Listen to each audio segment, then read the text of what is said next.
Thank you.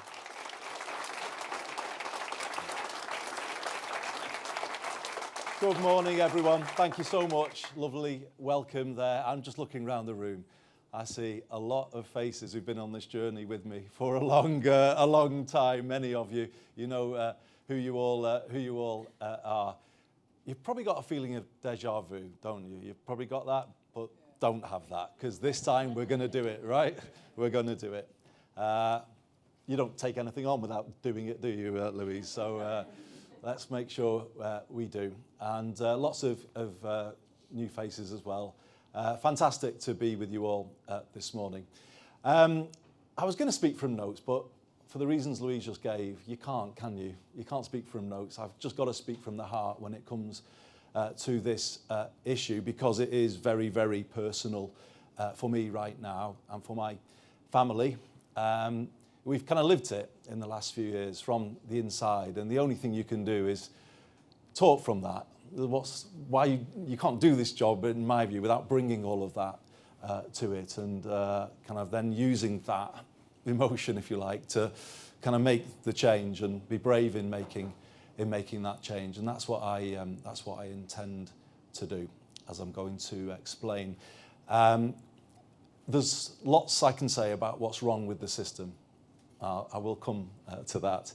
But I want to start with what's good about the system, because sometimes when we talk about social care, we don't do that enough, do we? And I see so much good in terms of the journey that we've been on. And I am talking about the people who've cared for my dad. Hundreds of them we've seen and we've watched. You know, when someone in your family is receiving care, you look at everything through new eyes, don't you? You notice things that maybe you didn't notice before, because you watch it so closely and so carefully. And I've just been really, I don't know, overwhelmed by their care, the skill in what they do, the professionalism. It really is incredible, and it's humbling to watch them caring for someone else's dad or someone else's mum. If you think about that, you know, bringing all of that to the care of someone else's relative, it's just an incredible thing, isn't it? That, to me, they should be the best paid people in society, not the worst. And, you know, I just start with that feeling. And I need to say this, because, you know, many people from other countries have been caring for my dad. I want those carers to know we appreciate you. We appreciate what you are doing to support people here. And that really matters that I say that as well. There is so much to be proud of. I mentioned the skill and the care and the professionalism.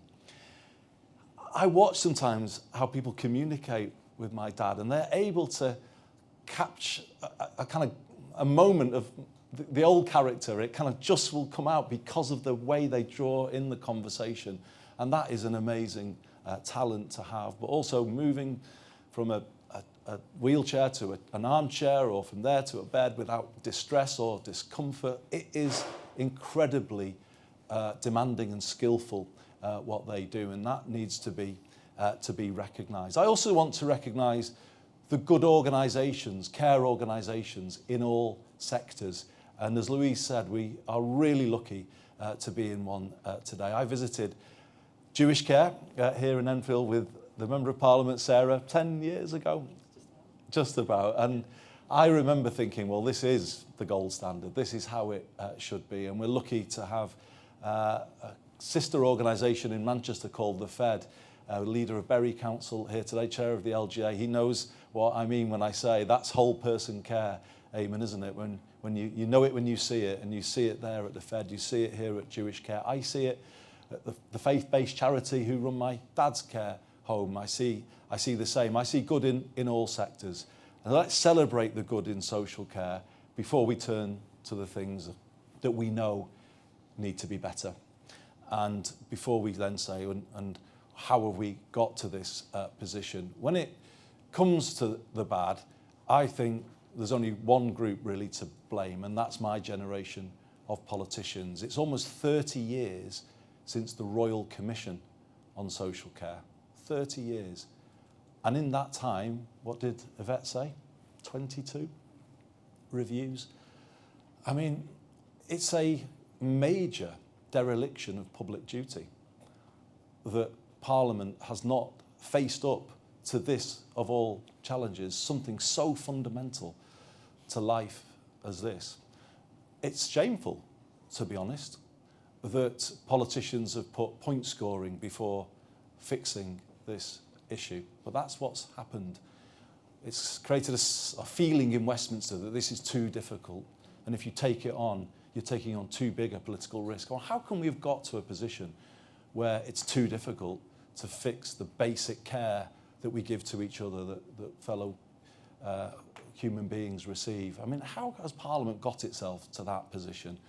And there is something here that is a test for the political and the media culture in this country when it comes to this issue, how it's spoken about, how it's reported. It's for everybody.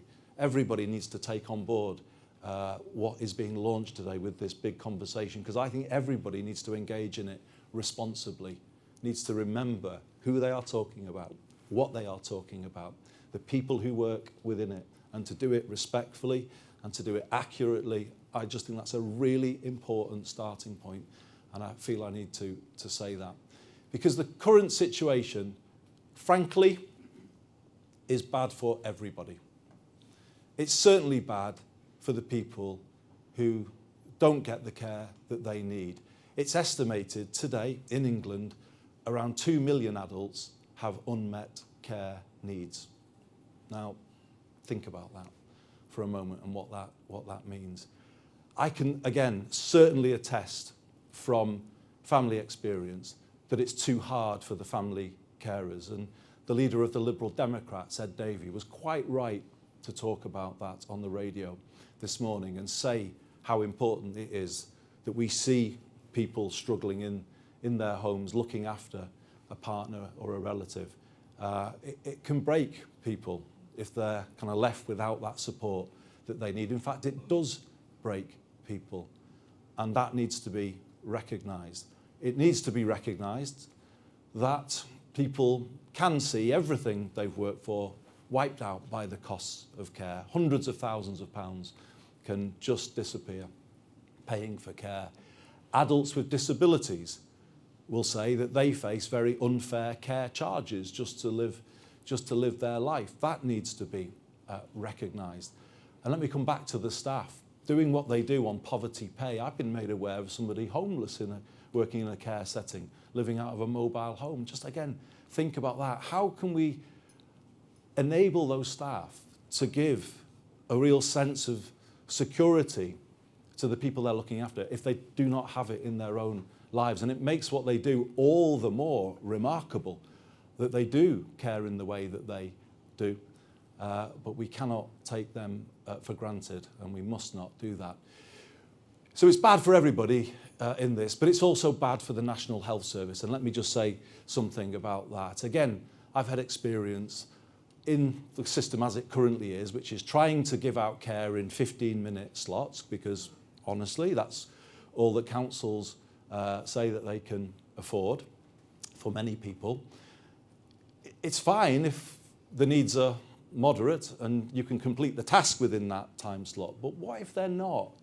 What if the needs become moderate or severe and you try and carry out everything within 15 minutes? I can tell you from experience that that can be a recipe for quite significant chaos if you are not careful. And it leaves the staff in a really difficult position, because often what they are told, if they have a problem and they can't complete what they're doing, ring 999. Ring 999. And I heard a few kind of yeses in the audience and a few nods. I know, and I'm saying this, there'll be people watching who know what I'm talking about.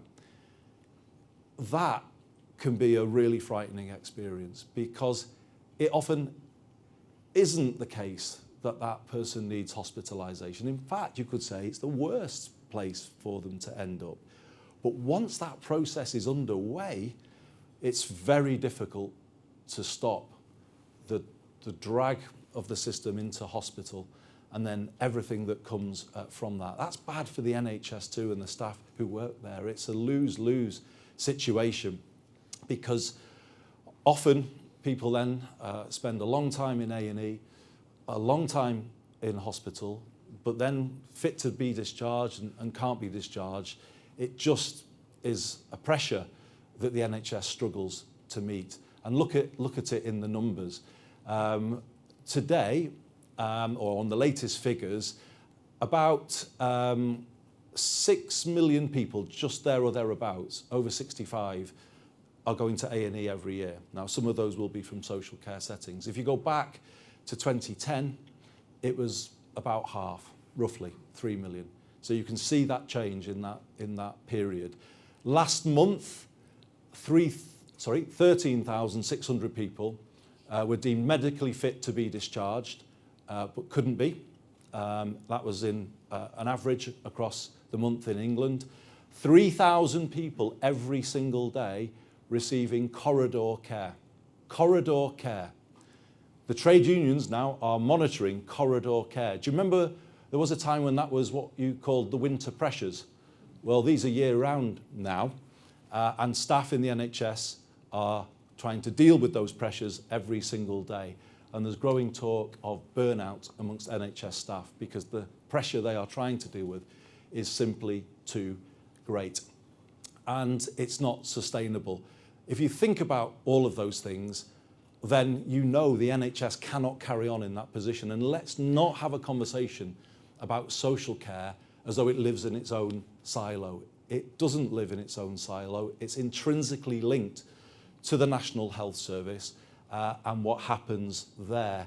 When I left office as Health Secretary, wasn't all my doing, but 98% of people there or thereabouts were going through A&E within 4 hours. If you look at that figure today, it's about 75%. And there is just no way that we can restore the NHS to the standards that we would all want to see without fixing this issue. We can't do it. So we need to face up to it with a new determination.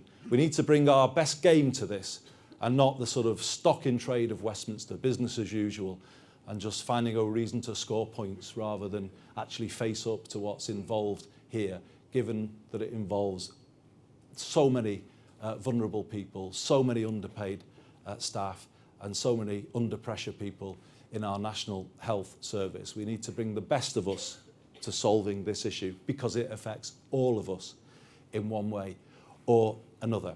So that brings me then to what I want to announce today. 3 announcements, and you've already got a flavour of some of them, but this is what I've decided to do coming into office to bring things forward. And the first thing is to ask Baroness Casey Louise to bring forward her review by a year. So working with Yvette and with Angela and other colleagues, we want to expedite that review. We ideally want to do it even sooner, but we've got to be realistic. But if we say a year from now that we have that independent review, then I think we can rise to this challenge with the urgency it requires. So that's the first announcement. And let me also just say something about what I want that review to address. I go back to what we proposed in 2010, and Phil Hope was Minister at that time, a National Care Service. A National Care Service. Well, why do we talk about that? Because we need to talk about a system that can become highly integrated with the NHS. Social care is different. It has to be person-centred. If it's not person-centred, like the brilliant care provided here at Jewish Care, then it won't be what people would recognise as social care. You don't want to over-medicalise care, but it has to be very integrated with the rest of the system. It has to be preventative in its character. It has to be person-centred. And that's what we're asking Louise to give us her report on. How do we deliver a national care service in England that sits alongside the National Health Service, works in a similar way, that is highly integrated and can optimise the journey of a patient. If a patient's leaving home to hospital, back as quickly as possible, and there's no delay. We also then ask for a principle of home care wherever possible, so that we have an approach that supports people where they should be and often where they want to be, rather than ending up in a hospital bed. So how do we deliver a national care service? And there are different ways of doing it.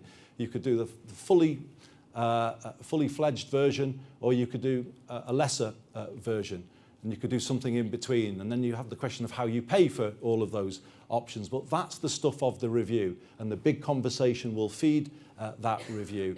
And again, I would ask everybody to engage with it in that way. The second announcement is to immediately, and not wait for the review, focus on the social care workforce. We already have a situation where the government has agreed a fair pay agreement for social care staff to come in financial year 2028-29, and that is a major step forward. And I pay tribute to Keir Starmer, the Prime Minister, as was when that was brought forward. That is a massive building block of a national care service. And what I'm going to ask the ministerial group led by Yvette, Angela and John Healy joining too, will be to look at how we turn the fair pay agreement into a bigger reform to improve the social care workforce, to lift it up, to lift it closer to NHS standards, in fact to integrate it more with the NHS workforce, and actually to start to think about progression routes for young people coming into social care, so they can progress from social care into NHS positions as well, and think about it as one workforce. We will not get the care service we all want until we improve the strength and the capability of care at the very front of the service. And that means lifting up the social care workforce as best we possibly can. Yes, in terms of pay, but also in terms of training and the wider support we give them, the security of their roles. And that is the commitment I'm giving today. That is an essential enabler of the reform that we wish to see. The third announcement is to start right now initiating cross-party talks on social care. And yes, I have been here before, and yes, I do have some of the scars of that, but it's the right thing to do. I stood on the steps of Downing Street just a few days ago, and I said I wanted to create a new way of doing politics in this country. More problem solving, less point scoring. And this is the first big test of that. And I mean what I say. We won't fix this through politics as usual. We have to bring a different approach. And I'm really pleased that today I've invited both of the main parties that have written to me to start those talks. And they will begin later today. And the thing is, if you know me and you know what I've said on this issue in the past, if you were to search what I've said about social care, you will see it all, and you will, well, some of you are writing stories about what I've said. And I stand by what I've said. But here's the point. Ed Davey was right about this morning. We're all going to have to give and take here, aren't we, if we're going to get to a solution? We're all going to have to listen to each other, something we don't do particularly well in politics. Actually engage and listen to other perspectives. We're going to have to find common ground here. If this is to be a lasting solution, it requires common ground to be found. And then ultimately, you would hope, a new social consensus can emerge about social care. So all of that is required if we are to get there. And that process starts today. It will run alongside the other streams of work that we are doing, but I will work closely with the other parties who want to be involved to have that conversation. But what I would say in closing is I'm not going to be deflected by the point scoring or the screaming headlines that comes out of that point scoring. That is what has set back social care. And I come back to this point about the political culture of this country and the media culture of this country. If we're trying to shut down the fact that you have a serious debate about an issue like this, if that's what that is trying to do, well, it's shame on all of us if we let that happen, if we say, well, I'm not brave enough then to go into that. Well, I'm just not going to kind of do that in my time in office. I am making this a test of myself, whether I can bring forward a solution, and that is what I want to do. I would never forgive myself, ever. Who knows how long I will be in this position, but as long as I am, I will do my best to find a solution. And I would never forgive myself if I left without having tried, because of some of the headlines that will inevitably appear and some of the efforts that some people will make to create scare stories about the whole issue. Well, you can't create scare stories when people are already scared by what they're seeing anyway, through their own eyes, in their own homes or in care homes.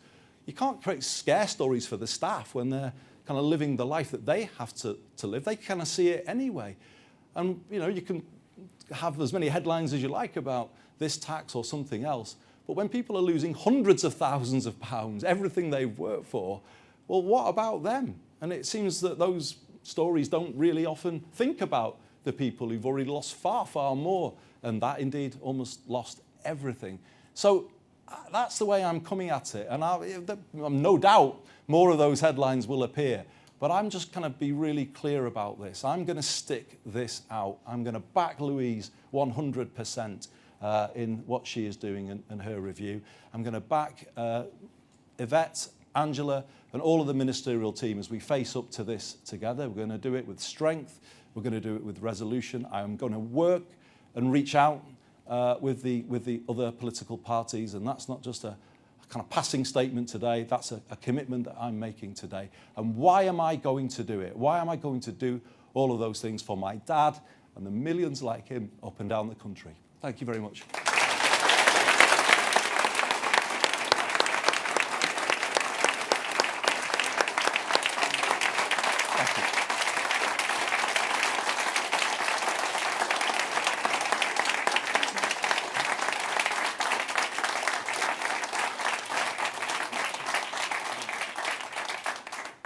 So, I'm standing here on my own, going to take questions. I was hoping that the cavalry might have... No, I'm only joking. Alison Holt I've got first from the BBC. Alison.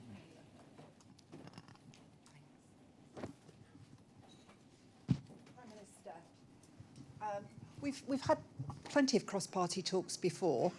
As you know all too well, what are you going to do differently this time, which will lead to a different result? And if I may, today's short notice talks, some have called them a show. Are they? And can you get meaningful change before the next election and more point scoring? I think in terms of what will be different this time, Alison, if I look back to that experience that I had as Health Secretary in the 2005 to 2010 Parliament, we probably left the reform too late in that Parliament, and it got too close to a general election. And learning from that, that's why I'm bringing forward, one of the reasons why I'm bringing forward Louise's review, because I think it's better to do it sooner and further away from an election. And that answers another story for the media, doesn't it? That there's no election on the horizon. I think it's best to deal with it early and to listen, because often what we can do is then drop a solution out late. Engage now. Don't have cross-party talks when a solution is emerging, again, which is what we did back then. Build it with people. So do it now. Get people in now and start talking, understanding the different perspectives. I don't know whether it's possible to find agreement, but let's give it a try. You mentioned late notice. Well, I had two approaches at the weekend. I had a letter from the Leader of the Opposition and from the Leader of the Liberal Democrats. Would I engage? And so, well, I said yes. You know, so I don't think it's... When I've been asked, I was only responding to that ask. But I'm glad that we will have those talks today with the Shadow Health Secretary and the Leader of the Liberal Democrats. But it's just the start. And no, it's not for show. How could it be, given what I've said this morning? This is huge for me. I know that this will require me to put what political capital I have on the table, and it could sort of wear down that political capital in some ways, but I'm prepared to do it. I'm prepared to do it because this has gone on too long. The risks of failing to act are too great. Thank you. Rebecca Barry from ITV. Probably should keep this with me, shouldn't I? ITV News has revealed some shocking failures in social care. You saw that in our report that was broadcast just last night. Can the government realistically transform social care without raising taxes? Well, I would start by saying this is a question of standards within organisations, and we're in one today that meets the highest standards, and we praise Lord Levy and all of the team here, but we also know that care is variable across different organisations. There's good in all sectors, I said that at the start, but there's profiteering in this sector as well, and there is unnecessary and dangerous cost-cutting at times on the backs of vulnerable people, and that is fundamentally unacceptable, and I'm pleased that ITV has exposed some of that poor practice in recent days. Is it possible? I think more is possible from within existing resources, and the things that I've talked about today, particularly around the workforce, will be fully funded. So let me just be clear about that. I think it is possible from existing budgets to do much more. I mentioned that whole thing of people coming into hospital unnecessarily from social care settings, then having a long length of stay in hospital as a result of that unnecessary admission, and then a long period where they're medically fit to leave but can't because the care is not available. Now that very last bit has been, I think it's been estimated, that costs the NHS around £2.5 billion a year. But if you add all of it up, you are talking several £billion a year is lost from the lack of a preventative front-end social care service that's well supported. So I think we owe it to the public, before we talk about tax rises, and I know Louise will help us with this, you first have to look the public in the eye and say, are we doing everything we can do from within what we've got? And I don't think we can say that because we've taken a different approach to funding local government than we have to the NHS. But the effect of that has been just to pile pressure on the NHS, and we haven't got the incentives right between the two. So I think, firstly, you have to do more with what you've got. But I think Louise indicated some of what we would want to do in the fullest sense will require difficult decisions. But we will be honest with people about those. We will put them before the country at the right time, and we will hopefully proceed with people's consent. Next one, sorry. It's Sam Coates, looking right in. Sam Coates, Sky News. I was hoping to get your instinct on a couple of areas of the social care debate. Do you think that you can only get funded care if you've got assets of less than £23,250? Do you think that figure is now too low? And do you think the fact that 85% of care homes run on a for-profit basis, do you think that figure is too high? And I hope people in the room don't think that this is crass, but it's a linked topic that is linked in the minds of the public. What's your position on assisted dying?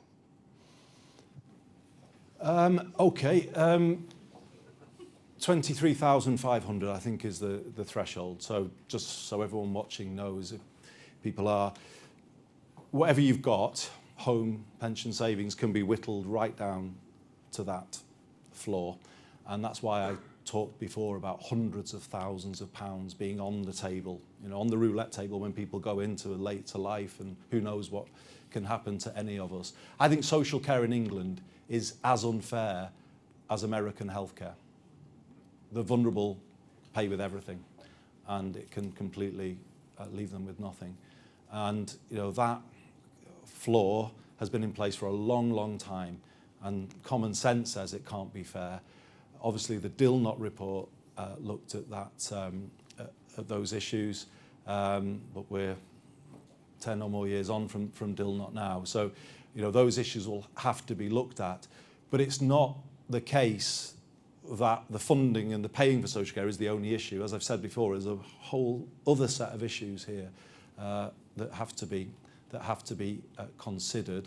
I think the review should look at practice across the system and where the best care is to be found. I'm not saying today that you know, one sector is too big and therefore it will need to change, but we do have to be sure that there isn't profiteering in the system. I think that is where we absolutely draw the line.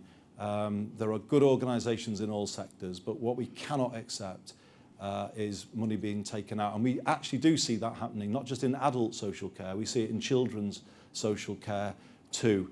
And I think we do need to kind of make some changes there to answer the question that I was answering before about making the most of the money that we've got. And then let me come to your third point, Sam, my position on assisted dying. I take the view that that debate, and I don't say that there shouldn't be a debate at some point about those issues. Personally, I think there's something that needs to happen first, and that's the fixing of the funding of palliative care and social care. I think it is very challenging to introduce that wider debate in a context of people not receiving that care and having the peace of mind about that care. And that's the way I kind of see this, and that's the position that I will stick to. Daniel next from The Telegraph. Hello, Prime Minister. When you did your big conversation back in 2010, you came out very strongly in favour of compulsory insurance. Is that still what you're minded to bring in? You also ruled out tax rises. Is that something you can rule out now? And can I just ask another question on defence? Can you commit to 3% on defence by 2030? Oh my goodness, that's getting your money's worth there, Daniel. So, I mean, I'd said before that I have views that are on the record, but life has moved on from when I was first looking at social care in 2010. We are in a difficult world from a financial point of view. And I would come back to what I said a moment ago. I can feel whatever I want to feel, but if I want to persuade others and get a cross-party consensus, you don't just go in and say it's got to be my way and that's it, because how do you persuade people? I think there are kind of ways of looking at this that could include a more voluntary approach initially, or could include a roadmap to a reformed social care system. To come back to the tax point, I will stick to the manifesto. That is important. There is a manifesto, there are commitments there on tax, and I will stick to those commitments. When it comes to defence, obviously those commitments too relate to the Parliament after this one, in terms of our NATO commitments. I have been very clear that we will honour those commitments. It does mean being prepared to look at challenging issues. There is that challenge about young people not in education, employment or training. I've shown a willingness this week to face up to some of those issues and start looking about how we move to a situation when we're investing in people's success rather than paying for failure. I think as a country at the moment we're doing the latter. We're paying for failure, and we're paying quite a lot actually for failure. I've talked about the cost of that to the NHS in terms of failing to fund social care at the front end, but I think that's also true of young people. We don't have an education system that supports young people who want technical qualifications. We don't do enough to support young people with special educational needs and disabilities through the school system. Kids with mental health challenges wait for months, even years, to access that treatment.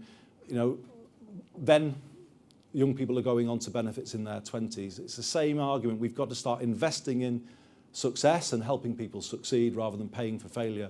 And if we change those things, then we will open up the way of meeting our commitments on defence. Millie from The Independent. Thank you, Prime Minister. Millie Cook from The Independent. Can you guarantee that people will no longer have to sell their homes to pay for care? And as you've acknowledged, you and others have tried to reform social care before. Looking back, what do you believe that you got wrong, and how should voters trust that this time will be different? In an ideal world, I wouldn't want anybody to have to sell their home to pay for care. I think it's a really awful process for those who live through it. You know, the whole thing of children taking power of attorney and then dealing with parents' finances. I think the whole thing is horrendous for those who live through it, and they see everything that their parents have worked for just whittled away in front of them, paying for care that often isn't good enough care in terms of what you would want for your mum and dad. So I think the system isn't right, and in an ideal world, no, I wouldn't want to see that. If I go back to what Daniel mentioned and the proposals I put forward, it was intended to stop that. You know, if everybody on the NHS principle contributed a little, it would mean everyone could protect the majority of what they'd worked for. Now, I don't know. I know the Mail probably and the Telegraph doesn't support that, but I don't know. What do people support that? And this is the point. What I got wrong, as I said before, was going too close to a general election when there just wasn't time for those issues to breathe.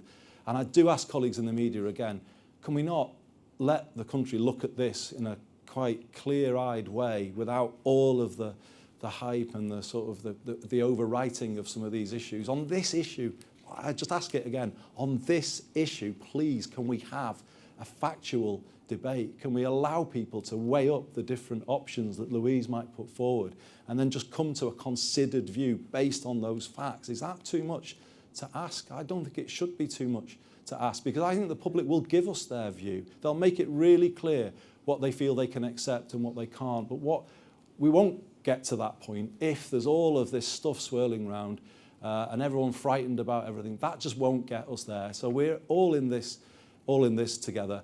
But yeah, I learned from that experience last time. I'm initiating cross-party talks today rather than a few weeks before a general election. So you live and you learn as a politician. But I hope that applies to everybody too. Let's do it better this time, and it does apply to everybody.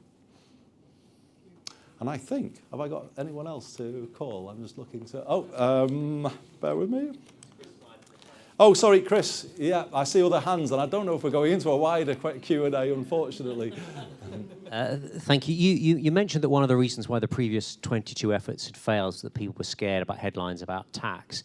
Is one of the aims of this national conversation to explain to people what they stand to gain by reforming the current system and therefore make them more willing to consider those trade-offs in terms of how you pay for it? And you mentioned several different problems there. There's catastrophic costs that people face to have to sell their homes. There's eligibility through means tests and other criterion that means people get their help. And then there's the quality of care, which is provided by low-paid workforce reliant on immigration. Those are different challenges. So which of those do you prioritise? Well, we look at them all in the round, is what we do. Because I think one of the failures, again, going back to what we got wrong in the past, has been just to look at one element of social care. Often, how do we pay for it? And how does it affect the individual? Those are important issues, but it's not the whole story. You do have to look at the situation of staff trying to provide it, the pressure on the NHS that results. You have to look at it all in the round, because actually some of the financial solutions may come from doing things differently and unlocking the unproductive spending that we have in other parts of the system.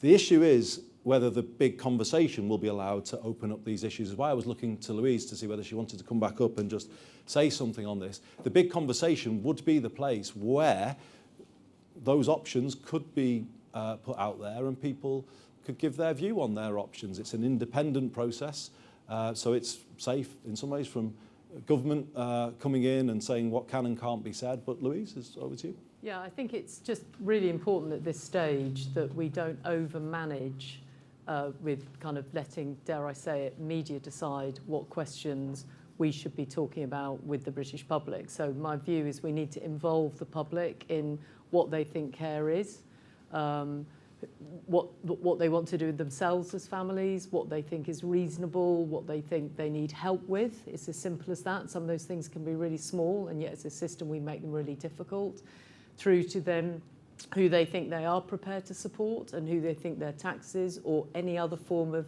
personal money should support. And we go through the gamut of all the options. I think it's fair to say that there has never been a national care service. There are colleagues in the room today that are doing the best thing they can to manage a pretty flawed system. Nobody at any point before this moment said we want to have a national care service, and so we need to look at everything in your list But the most important thing is we have to involve the public in actually helping us shape what that looks like. And I think that's the most important part of today. And I'm not avoiding your question, I'm just telling you the truth. Prime Minister, I'm afraid I'm being looked at by your staff, which I have to say I still find frightening after 27 years. You find something frightening? No, I don't think. I pretend I do anyway. But so I Thanks, think everybody.